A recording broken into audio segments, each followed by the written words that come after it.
The Nile, the world's longest river. A 7,000-kilometer lifeline for almost 400 million people. Flowing north, the Nile runs through 10 countries, from the highlands in the heart of Africa to the shores of the Mediterranean Sea. A source of sustenance, but also one of tension, even potential conflict. These tensions between countries along the River Nile have their roots in the 19th century. Colonial decisions of the past are a point of bitter dispute today. And new political realities on the ground are increasing the sense of uncertainty over who owns the River Nile.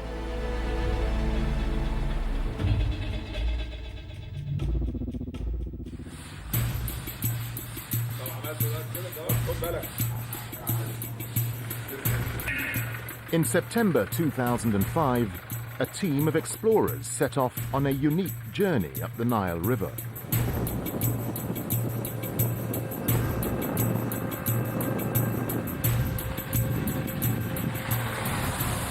We're floating in the Mediterranean Sea at the mouth of the Nile. We're about to begin the longest river journey in the world. Led by New Zealand adventurer Cam Macleay, the team aimed at being the first expedition to travel up the Nile to its furthest source. The first stage of the trek through Egypt and northern Sudan proved a breeze. But then the explorers encountered the Sud, the world's largest swamp.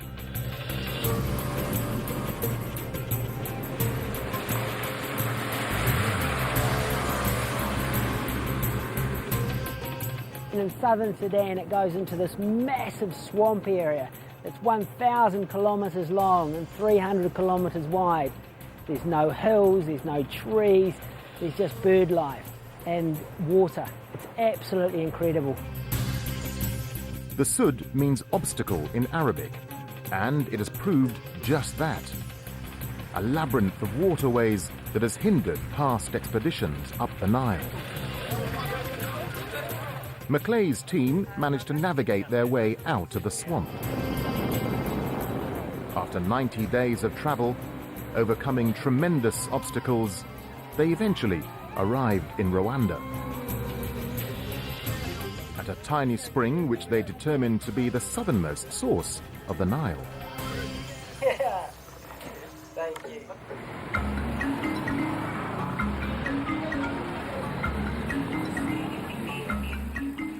Today, Macleay is settled in Uganda, where he runs a whitewater rafting business in the city of Jinja, here on the Nile. So when you put on your life jacket, it might not fit you to the people. 1, 2, 3.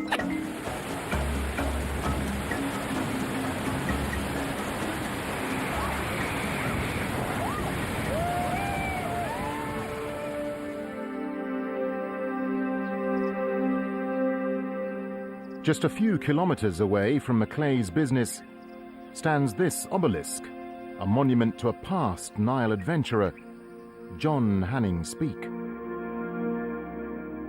Speke was a British explorer who arrived here almost 150 years earlier in 1862. He came in search of the answer to an age-old question: where is the source of the Nile?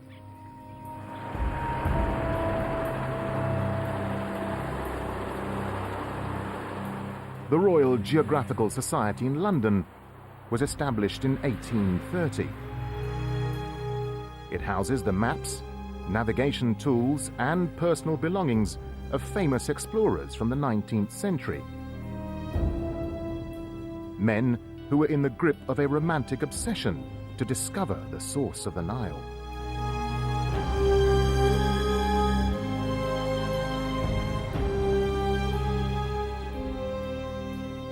For Europeans, the exploration of the Nile is probably the biggest goal that drives their enterprise in the 19th century, because it's seen as the largest and the most important river, and also because there is this long heritage or history associated with it.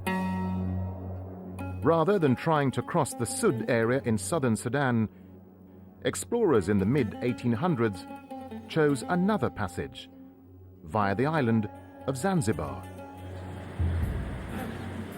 During the 19th century, Zanzibar was an Arab kingdom, controlling the trade route from India into Africa's interior. These Arab traders facilitate European exploration. It's the Arab traders, for example, who begin first to report that there are Great Lakes or a Great Lake in the interior of East Africa.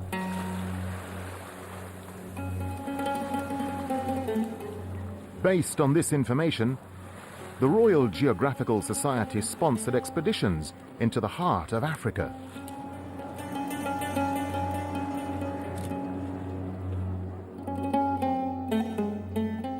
In 1857, using Zanzibar as a starting point, John Hanning Speke crossed to East Africa and ventured into the hinterland, where he found a huge lake he believed to be the source of the Nile. 3 years later, on a new expedition, he traveled around this lake, today known as Lake Victoria, to discover the Nile flowing out from its northern side. A roll call of famous explorers ventured into the continent's interior to build on Speke's discovery. Men such as Samuel Baker, David Livingstone, and Henry Morton Stanley helped complete the picture about the true source of the Nile. Back home, they were lauded as heroes, with monuments built to honor them. But others saw them differently. It was mistakenly called discovering. In most books in the past, they used to say, Speke discovered the Nile, as if he was the first human being to see the Nile, when actually he was the first European to see the source of the Nile, but not to discover it, because he was even shown the source of the Nile by the Africans here.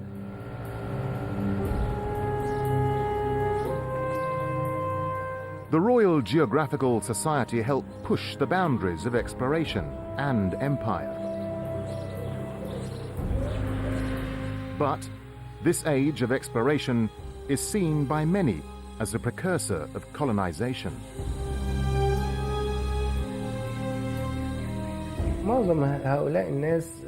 Most of these people were explorers, but intelligence services in their own countries made use of their experiences. They were not only British, but also Belgians and French. They observed the people and the situation in these areas. They then passed this information on for colonization. Armed with greater information, the age of exploration began the scramble for Africa. The continent was up for grabs.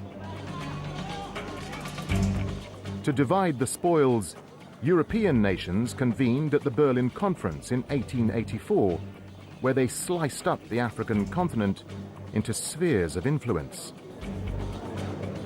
Britain had formerly occupied Egypt 2 years earlier in 1882 to control the Suez Canal, the strategic route to India, the jewel in the crown of the British Empire.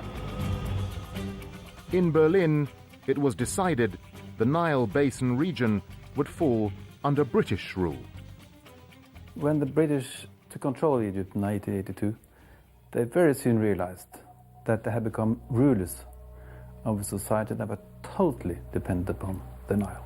So they understood from the very beginning that the economic development and political stability of Egypt depend upon Nile control.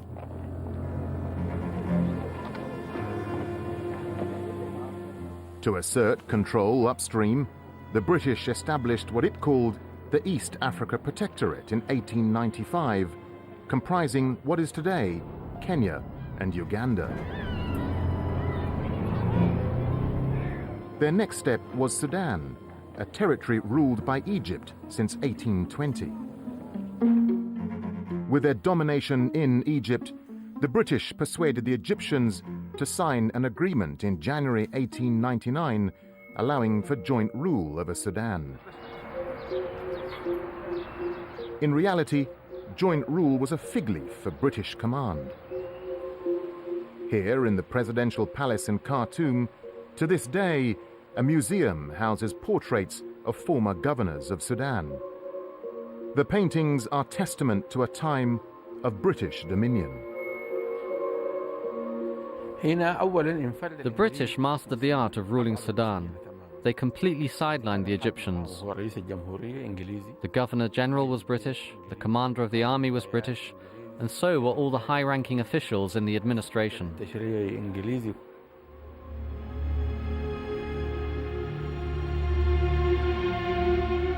Controlling the Great Lakes region, source of the White Nile, the British next turned their attention to ensuring hegemony over the Blue Nile, the river's other source, originating in the Ethiopian highlands.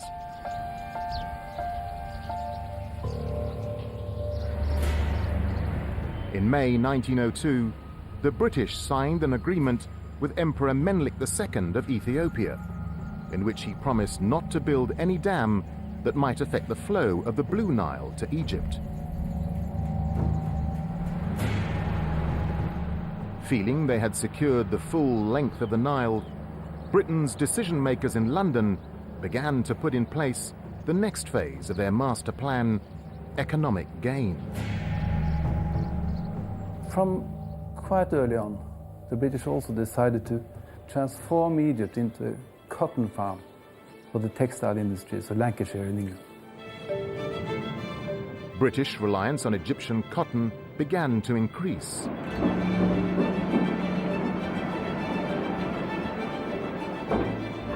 To boost the harvest, the British set out to revolutionize Egypt's irrigation system, a system dating back thousands of years. They gave priority to the water control issue, to the Nile control issue. They brought engineers, water planners from India, from the colonial service in India, to Egypt. Experienced guys. Gave them a lot of funds, a lot of political freedom, so that they really could take the Nile in hand. The British came up with the idea for a dam in southern Egypt to hold back the Nile flood and use its waters for irrigation. Construction on the Aswan Low Dam began in 1899. It was officially opened 3 years later. At the time, it was the largest stone dam of its kind ever built.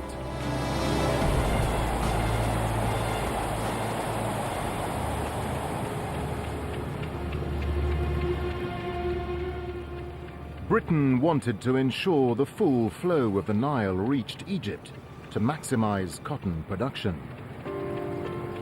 No one else upstream was allowed to siphon off any of the river.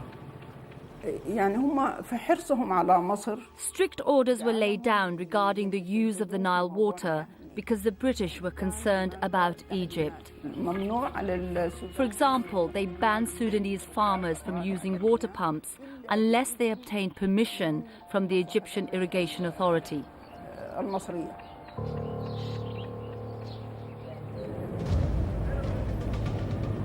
Britain discriminated in favor of Egypt's claim over the Nile. The British expected the Egyptians to be thankful, but they were to have a rude awakening. In 1919, following the end of the First World War, the Egyptians revolted against British occupation and demanded complete independence. They were led by a fiery nationalist called Saad Zaghloul. With such sentiment on the rise, the British looked for a way to cower the Egyptians into submission. The River Nile, Egypt's lifeline, was an effective political weapon, and the British had in mind a perfect place to use this weapon. The Gezira region in Sudan, between the Blue Nile and the White Nile, was an area with the potential to become the largest cotton-growing region in the world. They had two plans, two motives, or two main strategic ideas behind the Gezira scheme. Or one, to increase the cotton production in Sudan for the benefit of the British textile industry. Secondly, that, hey, listen, you, Egypt, is not really in control of the Nile. It's running through Sudan. And who has the power in Sudan? The British has the power in Sudan. British attempts to intimidate the Egyptians only further inflamed nationalist sentiment. A crisis point was reached when, in November 1924, Sir Lee Stack, Commander-in-Chief of the Egyptian Army and Governor of Sudan, was assassinated while driving through the streets of Cairo. The assassins were arrested and sentenced to death. But the murder of the British official was a turning point. London now found its reason to implement the Gezira scheme. What they did was that, okay, you killed the Governor General, then we will take more water from the Nile as a punishment. So this was the first time, in practice, an upstream power punished the downstream power of Egypt with the water weapon. Britain's trump card was the Sennar Dam, completed in 1925. Built on the Blue Nile in Sudan, it would help the irrigation of the Gezira area. But it also delivered an ominous signal to the Egyptians. For the first time in their history, a dam built outside of Egypt would affect the flow of the Nile into their country. Nationalists, however, continued to mobilize popular support against the British occupation. Cooler heads in London began to realize that relations with Egypt were deteriorating fast, something which could threaten British control over the Suez Canal. As before, the River Nile became a useful political tool, this time for compromise rather than coercion. In May 1929, notes were exchanged between the British High Commissioner in Egypt, George Lloyd, and the Egyptian Prime Minister, Mohammed Mahmoud Pasha. This diplomacy led to a landmark agreement in which Britain awarded Egypt exclusive control over the full course of the Nile waters. From Egypt's point of view, the 1929 agreement was, of course, a victory, because here the British said that, well, the Nile is an Egyptian river, more or less, and Egypt has a veto right to stop projects upstream if they don't want it. By signing the 1929 agreement, the British sought to co-opt the Egyptians. No such consideration was given to the indigenous peoples upstream who were not consulted, even though the river originated in their lands. By the early 1930s, Britain was becoming increasingly concerned with a growing menace closer to home.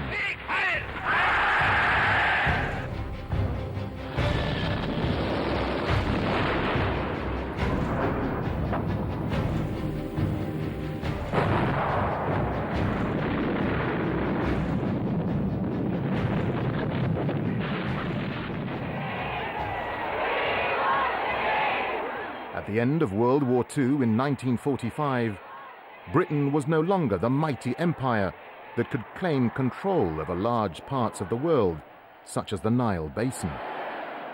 After the Second World War, Britain came out of the war injured. British economy came out very much devastated. And the USA now became the world power.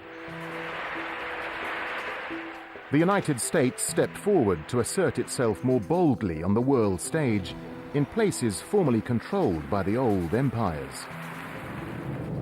In 1953, US Secretary of State John Foster Dulles became the first high-ranking American official to visit Cairo.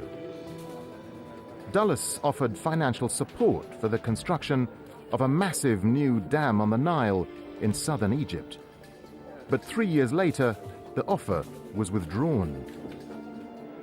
The Americans had become suspicious of Egyptian President Jamal Abdel Nasser's non-alignment policy. At the same time, the withdrawal of the offer provided an opportunity to undermine British influence. John Foster Dulles and the American government, they understood quite clearly that one way of crushing the influence of the British imperialists in this area was to make them powerless when it comes to the Nile question. It became clear that to everybody that it was the Americans who decided, and the British had to just follow what they said. Despite the withdrawal of financial support for the construction of the Aswan High Dam, Nasser chose to push ahead. In July 1956, he nationalized the Suez Canal Company to provide funding for the project. The takeover stunned British and French shareholders in the Suez Company. The British, still ruling parts of East Africa, had a secret plan of retaliation.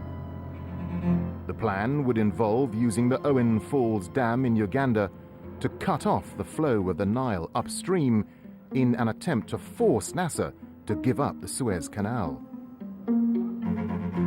The scheme was never adopted, since the ensuing drought would take too long to have its effect on Egypt. Britain wanted more immediate action, so they reverted to a more obvious method: boots on the ground.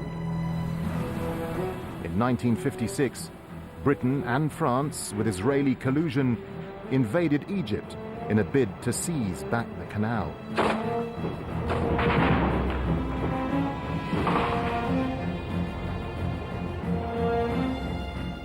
The Americans publicly distanced themselves from the aggression. The United States was not consulted in any way about any phase of these actions, nor were we informed of them in advance. It is our hope and intent that this matter will be brought before the United Nations General Assembly. There, with no veto operating, the opinion of the world can be brought to bear in our quest for a just end to this tormenting problem.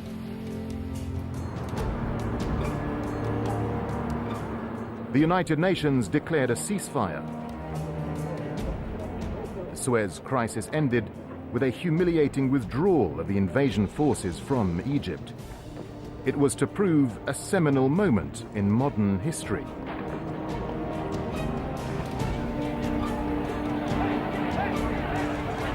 The sun was setting on the British Empire. Colonialism was on the decline. In Africa, nations began to gain their independence, among them Nile upstream countries.